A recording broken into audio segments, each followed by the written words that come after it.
My name is Olivia Reed. At 34, I've built a life that looks perfectly ordinary from the outside. Senior financial analyst at a respected firm in Boston, renting a charming brownstone in Beacon Hill that I share with my golden retriever, Winston. I've always been the reliable one, the steady hand, the person who shows up early with extra napkins and a backup plan. That reliability became my identity long before I had any say in the matter. But reliability has its price. In my family, it meant I became the safety net, the contingency plan, the human credit line with no terms or conditions. At least, that's how they saw me.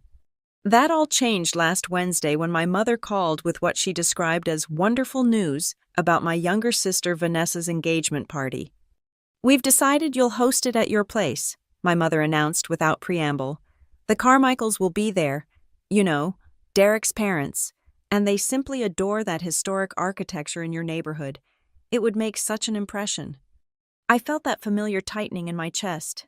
"Mom, my place isn't big enough for the guest list Vanessa's probably planning." "Oh, we've already worked that out. We'll rent tents for the backyard. The catering company needs a $12,000 deposit by Friday. I forwarded you their information. Not, would you mind hosting, or could you possibly, just a statement of fact, as though my home and my finances were community property." "That's not possible," I said quietly. "What do you mean, not possible?" Her voice took on that dangerous edge I knew too well. "After everything we've done for you, after we helped you through that mess in 2018, you owe us, Olivia." There it was, the debt that never diminished no matter how many payments I made. "I need to go," I said, hanging up before she could respond. I sat in my kitchen, staring at the email she'd already sent with vendor quotes totaling over $35,000. My hands were shaking, not with anxiety this time, but with something that had been building inside me for years: rage. They thought I would fold like I always did. They had no idea what was coming. The mess my mother referred to wasn't my mess at all. In 2018, my sister Vanessa had gotten herself into trouble with credit card debt, $22,000 worth. She'd been 23 then, fresh out of college and determined to live the influencer lifestyle her modest entry-level marketing salary couldn't support. When the collection agency started calling, she went to our parents, my father, Michael Reed, a corporate attorney who'd always had a blind spot where Vanessa was concerned, called me. "Your sister's in a bit of financial trouble," he'd said, voice tight with that particular strain of disappointment he reserved for Vanessa. "Nothing serious, just some overspending. Your mother and I would handle it, but with the kitchen renovation and your mother's medical bills from last year..." He didn't have to finish. I already knew where this was heading. "How much?" I asked. The pause told me it was bad. $22,000. I nearly dropped the phone. "Dad, that's..." "I know it's a lot, Livy, but she's young. She made mistakes. We can't let this destroy her credit before her life even starts." I had just received my first significant bonus at work. It wasn't quite $22,000, but it was enough for a down payment on a condo, something I'd been saving for since graduation, something I'd mentioned at every family dinner for the past year. "Can you talk to her about financial responsibility first?" I asked. "Of course," he assured me. "This won't happen again." 2 days later, I transferred the money to Vanessa's account. She sent a text with a heart emoji, and "You're the best sis ever." My down payment disappeared, and with it, my plans. 3 months later, Vanessa posted photos from her 2-week European vacation. When I called my mother to ask about it, she acted confused. "What did you expect her to do, Olivia? Cancel her plans because she had a little financial hiccup? She needed that trip after all the stress. Besides, she used points for the flights." I stopped bringing it up after that. The money was gone, and fighting about it only made me the villain. But I started keeping receipts, literal and figurative, every loan, every broken promise, every gaslighting comment. I documented everything in a spreadsheet I titled Family Accounting. I didn't know why I was keeping track. I just knew that someday, the books would need to be balanced. "They want you to do what?" My best friend Audrey nearly choked on her wine. We were sitting in my small backyard garden, the evening sun casting long shadows across the flagstones. Host Vanessa's engagement party, all 85 guests, and cover the catering deposit. That's insane. Audrey had been my friend since college and had witnessed the pattern of exploitation firsthand. Please tell me you said no. I did.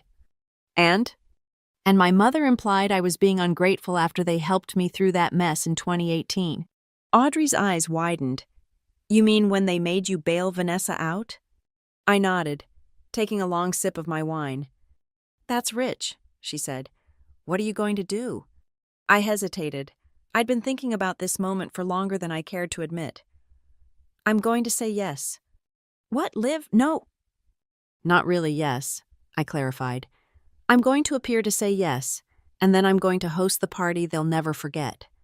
Audrey stared at me, her expression shifting from concern to curiosity. I'm listening? I pulled out my phone and opened the spreadsheet. I've been keeping track. Every loan, every gift that was actually coerced, every broken promise, with interest, modest interest, just prime rate. They owe me $64,327. Audrey's jaw dropped. Are you serious? Deadly serious. And I'm not just talking about money. I've documented every time they've canceled plans with me to bail out Vanessa, every holiday they've ruined with their favoritism, every backhanded compliment and diminishing comment. So what's the plan? I smiled, feeling a strange calm settle over me. I'm going to give them exactly what they want, the perfect engagement party, and then I'm going to present them with the bill. What I didn't tell Audrey was that this wasn't just about money. It was about 7 years of being treated like an ATM with no feelings. It was about watching my sister post vacation photos with the cash that should have bought my home. It was about my parents' constant message that my achievements meant less than Vanessa's failures. It was about reclaiming my worth. The next morning, I called my mother. I've been thinking about what you said, I began, keeping my voice neutral. You're right, the backyard would be perfect for the party. Oh, Olivia. Her voice soared with vindication. I knew you'd come around. I'll tell Vanessa right away. She's been so worried. I bit back a sarcastic response. I have some ideas for the event. Why don't we meet this weekend to discuss? I'm thinking something really special. Ideas? She sounded surprised, as if she hadn't expected me to take any interest. Well, sure. Why don't you come to brunch on Sunday? Vanessa and Derek will be here too. Perfect. Looking forward to it, I said, and hung up. I immediately called Julian Martinez, an old college friend who had become one of Boston's most sought-after event planners. We'd kept in touch over the years, occasionally meeting for coffee to reminisce about our wild undergraduate days. Julian, I need a favor, I said when he answered. A big one. For you, anything, he replied. As long as it's legal and doesn't involve karaoke. I laughed, remembering the disastrous karaoke night during our senior year. No karaoke. I promise. I need to plan an engagement party, a spectacular one. Ooh, who's getting married? Wait, are you getting married? Have you been keeping secrets? No, it's for my sister, and it's complicated. Something in my tone must have alerted him. Julian and I had bonded initially over our similarly dysfunctional families. Complicated how? He asked, his voice more serious. The kind of complicated that requires a dramatic reckoning at the end. There was a pause. Olivia Reed, he said slowly. Are you planning a revenge party? I prefer to think of it as a financial reconciliation event. His delighted laugh filled the line.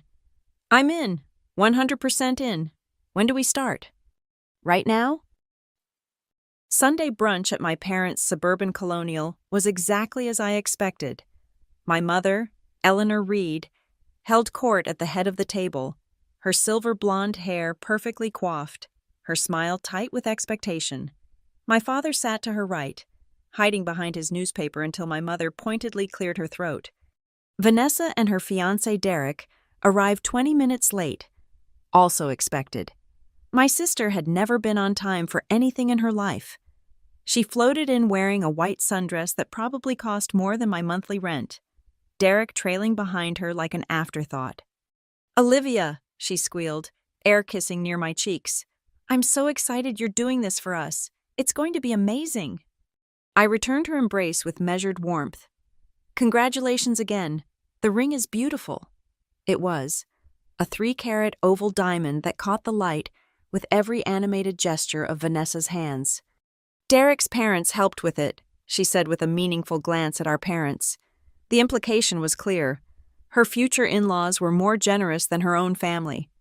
My mother's smile tightened further. Well, we're handling the engagement party, which is no small expense. Correction, I was handling it, but I kept that thought to myself as we took our seats around the table. So, my mother began once the mimosas were poured. I've started a preliminary guest list. We're looking at about 85 people, though that might grow if Derek's parents need to add a few business associates. I nodded, pulling out a small notebook. That works perfectly with the space. Julian Martinez, he's a friend from college who does high-end events now, has already looked at my backyard and says we can comfortably fit 100 with the right tent configuration. My mother blinked, clearly surprised that I'd already taken initiative. You've hired a planner? Not hired, I clarified. Julian's doing it as a favor. He owes me for some financial consulting I did for his business last year. That was partially true. I had helped Julian with his business taxes, but he certainly didn't owe me an entire event's worth of planning. That part would be my expense, and well worth it. Well, that's thoughtful, my mother said, recalibrating. But I've already spoken with Elegant Affairs about the catering and decor. So has Julian, I replied smoothly. They're giving us a friends and family discount. He's worked with their executive chef for years. My father lowered his newspaper, watching the exchange with interest. Vanessa looked between us, uncertainty crossing her face. I thought we were doing a garden party theme, she interjected. Pastels and tea sandwiches and stuff. Actually, I said, pulling up some images on my phone. Julian and I were thinking of something more dramatic, a Midsummer Night's Dream concept, deep blues and purples, twinkling lights, a bit theatrical but still elegant. I passed my phone around, showing them Julian's mock-ups. They were breathtaking, far more sophisticated than the basic garden party Vanessa had described. This looks expensive, my father commented, ever the pragmatist. I smiled. It's all within budget. My mother's eyes narrowed. And what exactly is the budget? Don't worry about it, I said, echoing the exact phrase she'd used whenever I'd asked about money they'd spent on Vanessa over the years. It's my gift. The look of confusion on their faces was worth every penny I was about to spend. Over the next 4 weeks, I worked with Julian to create the event of the season. We transformed my modest backyard into an enchanted forest, with cascading fabric creating the illusion of a star-filled canopy. Custom lighting cast leaf-shaped shadows across the space. The menu featured elevated versions of comfort foods, tiny grilled cheese sandwiches paired with tomato soup shooters, mac and cheese bites with truffle and gold leaf, miniature chicken and waffles with bourbon-infused maple syrup. It was extravagant. It was excessive. It was exactly what my family expected from Vanessa's celebrations, but had never bothered to do for mine. Throughout the planning, my mother tried repeatedly to wrest control. The invitations should have the traditional wording, she insisted during one of our planning sessions. The designer has already created them, I replied, showing her the sample, an elegant deep blue card with silver foil stars that seemed to move when tilted in the light. Aren't they beautiful? She couldn't argue with the quality, but I could see it bothered her to be sidelined. Vanessa was easier to manage. Once she saw the concept boards, she was fully on board, posting teaser images to her Instagram and boasting about her incredible sister, who was planning the event of the century. The irony wasn't lost on me. After years of being the family afterthought, I was suddenly the golden child, but only because I was useful. Meanwhile, I was working on another project entirely. With the help of my friend Daniel, who worked in digital media, I was preparing a presentation. It wasn't on the official agenda, but it would be the highlight of the evening. The night before the party, Audrey came over to help with final preparations. "Are you sure about this?" she asked, as we arranged welcome bags for the out-of-town guests. "Once you do this, there's no going back. This is nuclear." I paused, a small bottle of local maple syrup in my hand. I've given them countless opportunities to treat me with basic respect. They've shown me exactly who they are. Now I'm finally believing them. Audrey nodded slowly. "Okay, then I'm with you, whatever happens." I hugged her, suddenly grateful for the family I'd chosen rather than the one I was born into. "There's something else," I said, pulling away. "Something I haven't told anyone." "What is it?" I took a deep breath. "I got a job offer in San Francisco, senior financial strategist for a tech firm. It's my dream job, Audrey." Her eyes widened. "Liv, that's amazing. Why haven't you said anything?" "Because I've been waiting for this. Once tomorrow is over, there's nothing keeping me here." Understanding dawned on her face. "This isn't just about settling scores. It's about freeing yourself to move on." I nodded, feeling the weight of the decision. "Exactly." The day of the engagement party dawned clear and perfect. Julian arrived at 10 a.m. with his team, and the transformation began in earnest. By 4 p.m., my backyard was unrecognizable, a magical twilight grotto despite the afternoon sun. I dressed with particular care, choosing a midnight blue gown that I'd had custom made for the occasion. It was more than I would typically spend on clothing, but tonight wasn't about being practical. It was about making a statement. My parents and Vanessa arrived early, as planned.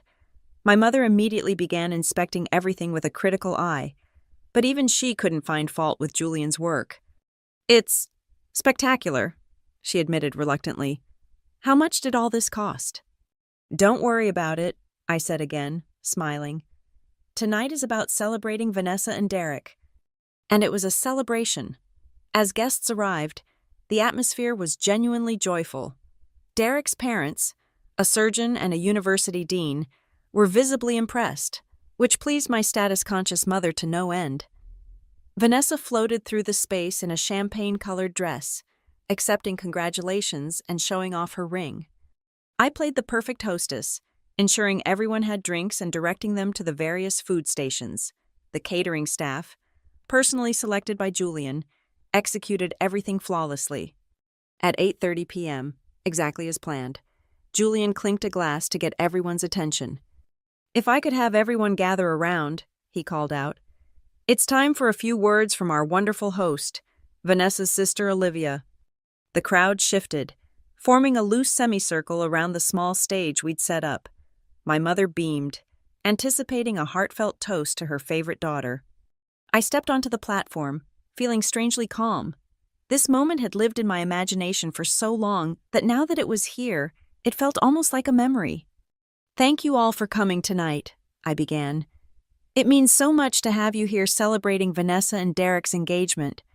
Polite applause rippled through the crowd. "Family is a complex thing," I continued. "It shapes us in ways we don't always recognize until we're older. In our family, we've always had very clear roles." I saw my mother's smile falter slightly. "Vanessa has always been the star.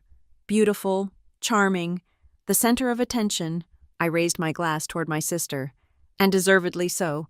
She lights up every room she enters." Vanessa smiled, though a hint of wariness had crept into her expression. "My role has been different. I've been the reliable one, the responsible one, the one who's there when needed." I paused, letting my gaze sweep across my parents, especially when financial assistance is required. A confused murmur ran through the crowd. My father shifted uncomfortably. "Which brings me to my gift for the happy couple." At this cue, Daniel activated the projection screen we'd discreetly set up. It illuminated with the title page of my presentation, Family Accounting, a 7-year audit. "Over the past 7 years," I continued, my voice steady, "I've provided my family with various forms of financial support. Tonight, I'd like to share the details of that support." The screen changed to show a meticulous spreadsheet. Each entry was dated, described, and assigned a monetary value. March 15, 2018. Emergency loan to Vanessa for credit card debt, $22,000. Status: unpaid. Vanessa's face drained of color. December 4, 2019, loan to parents for roof repair after insurance denial, $8,500. Status: unpaid. My mother stood abruptly. Olivia, what are you doing? I ignored her, continuing through the list. Each item was accompanied by documentation: bank transfers, text messages, emails, projected briefly beside the spreadsheet. August 30th, 2021. Covered Vanessa's rent for 6 months after job loss, $10,800. Status: unpaid. The guests were dead silent now, watching in horrified fascination. Derek's parents exchanged alarmed glances. February 14th, 2023. Paid for parents' anniversary cruise after dad's bonus fell through, $6,400. Status: unpaid, despite promise of repayment by June 2023. My father stood now too.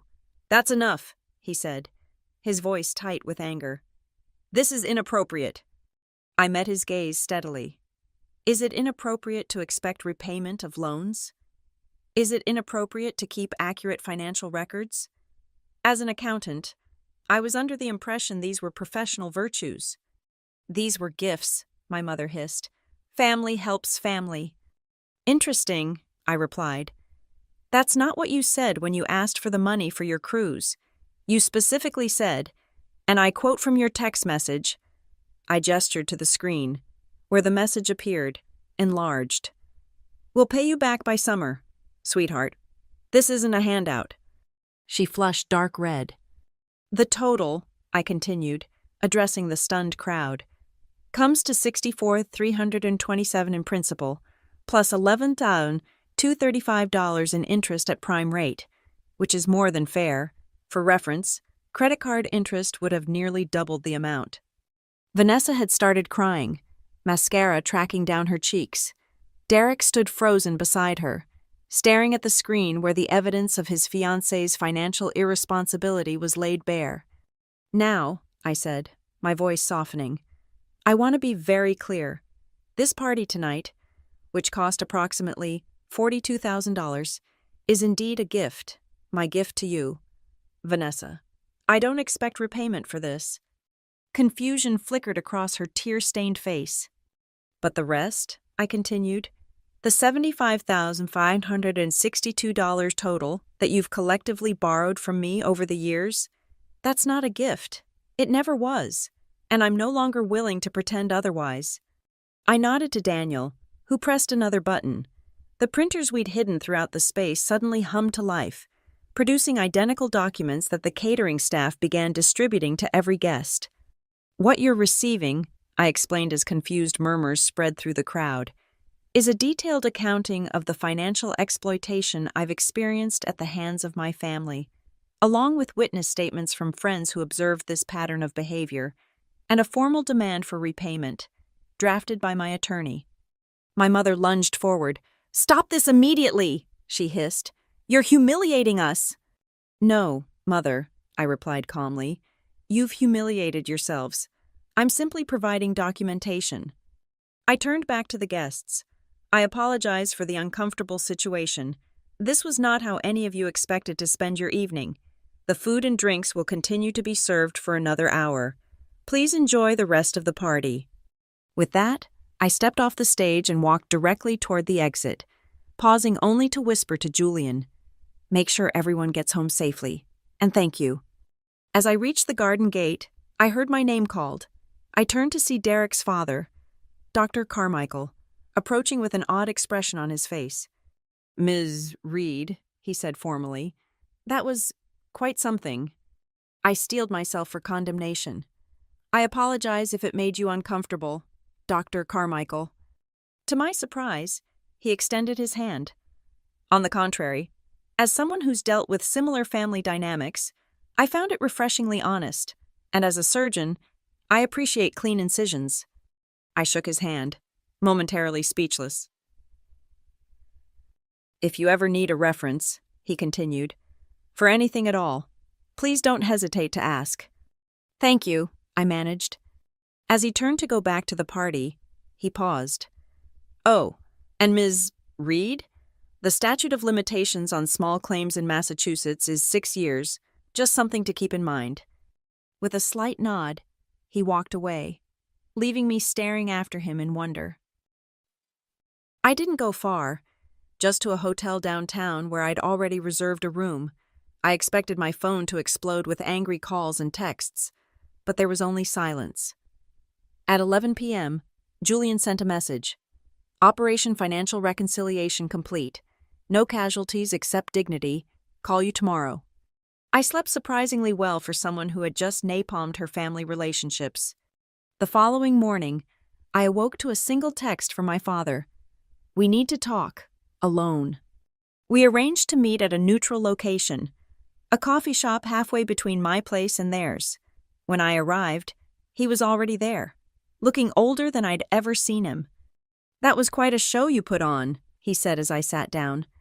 It wasn't a show, Dad, it was an accounting. He nodded slowly. I know, that's what makes it worse. He pushed a check across the table. This covers my portion. The roof repair and the anniversary cruise. Your mother doesn't know I'm doing this. I looked at the check. $14,900, exactly matching the principal without interest. Thank you, I said, genuinely surprised. But what about the interest? I'm still your father, Olivia. His voice hardened slightly. Don't push it. I tucked the check into my purse without further comment. Your mother is... He hesitated. She's not well. She hasn't been for a long time. Her need to make everything seem perfect, to elevate Vanessa at everyone else's expense, it's a sickness. I've enabled it. I know that. Why? I asked. The question I'd wanted to ask for years. Why her and not me? He sighed heavily. Vanessa reminds Eleanor of herself. What she could have been if she hadn't given up her career to raise you girls. And you're so capable, so self-sufficient. It was easy to believe you didn't need us as much. So I was punished for being responsible? No one thought of it as punishment, he said, though his eyes told a different story. We took you for granted. I took you for granted, and I'm sorry. The apology, as inadequate as it was, still caught me by surprise. My father had never been one to admit fault. What happens now? I asked. I don't know, he answered honestly. Your mother is talking about moving. She can't face the neighbors after last night. Vanessa isn't speaking to any of us. Derek's parents have suggested they postpone the engagement. I felt a twinge of guilt, quickly suppressed. And us? He looked at me with sad eyes. That depends on you. Livy, I'd like to think we could find a way forward, but I understand if that's not possible. I considered this. I've accepted a job in San Francisco, I said finally. I leave in 3 weeks. His face fell, but he nodded. I suspected you might be planning an exit. It's not just about getting away, I clarified. It's a great opportunity, something I've worked toward for years. I'm sure it is, he said, and I could hear genuine pride in his voice for perhaps the first time. You've always been the smartest one in the family. We sat in silence for a moment. The weight of years of unspoken resentments and missed connections between us. I can't promise anything, I said eventually, but I'm willing to try, from a distance, at least at first. That's more than I deserve, he said quietly. As we parted ways, he hugged me, an awkward, stiff embrace that nonetheless felt more genuine than any interaction we'd had in years. In the weeks that followed, the fallout continued. Vanessa finally reached out, not with an apology but with a tentative invitation to coffee before I left town. Our meeting was stilted and painful, but by the end, there was a fragile understanding between us. I never thought about what I was doing, she admitted. It was just so easy to ask you for help, and you always said yes. That's on me, I acknowledged. I should have set boundaries years ago. I can't pay you back right away, she said, but I want to, eventually. I believed her, though I didn't expect to see the money anytime soon, if ever. My mother was a different story.